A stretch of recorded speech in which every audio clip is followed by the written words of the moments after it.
ഏവർക്കും വീണ്ടും വരുവാനിരിക്കുന്ന യേശുക്രിസ്തുവിന്റെ നാമത്തിൽ സ്നേഹവന്ദനം. കാത്തിരിപ്പുകളുടെയും പൊന്നൊളികൾ വിതറിക്കൊണ്ട് ഒരു ക്രിസ്മസ് കാലം കൂടി വരവായി. ഇന്ന് ഞാൻ നിങ്ങളെ കൂട്ടിക്കൊണ്ടുപോകാൻ ആഗ്രഹിക്കുന്നത് ഉണ്ണി യേശുവെ കാണാനെത്തി രാജാക്കന്മാരിലേക്കോ ആട്ടിടയന്മാരിലേക്കോ അല്ല. സമൂഹത്താൽ തള്ളപ്പെട്ട് കുത്തുവാക്കുകളും പഴികളും അവഗണനയും ഒറ്റപ്പെടലും ഏറ്റുവാങ്ങി പൊടിയിലേക്കും ചുമടിലേക്കും മാത്രം ഒതുങ്ങി നിന്ന ഒരു കഴുതക്കുട്ടിയിലേക്കാണ്. രാജാക്കന്മാർ കുതിരപ്പുറത്ത് യാത്ര ചെയ്തത് കാണുന്ന ആ കഴുതയുടെ മനസ്സിൽ ഉണ്ടാകുന്ന വിഷമത്തെപ്പറ്റി നിങ്ങൾ എപ്പോഴെങ്കിലും ചിന്തിച്ചിട്ടുണ്ടോ?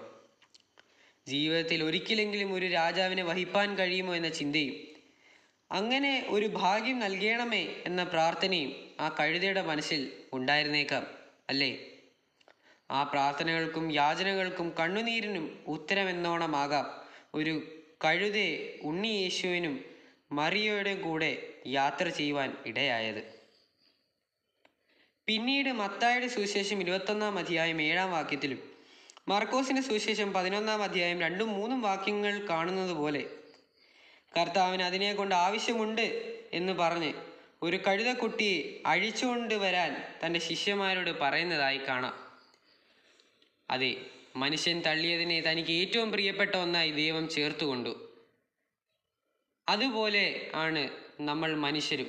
നിരന്തരമായ പരിഹാസങ്ങൾക്കും ചോദ്യങ്ങൾക്കും ഉത്തരം തേടി ഓടി ഓടി രക്ഷിതാവിൽ നിന്നും പിന്മാറി ലോകത്തെ ആശ്രയിക്കുമ്പോൾ ഒന്നോർക്കുക, ലോകത്തിനു മുമ്പിൽ നീ കുറ്റക്കാരനായി എണ്ണപ്പെട്ടാലും നിന്ദാപാത്രമായിരുന്നാലും നിങ്ങൾ ദൈവസന്നിധിയിൽ വളരെയേറെ വിലമതിക്കാനാവാത്ത രത്നങ്ങളായിരിക്കും.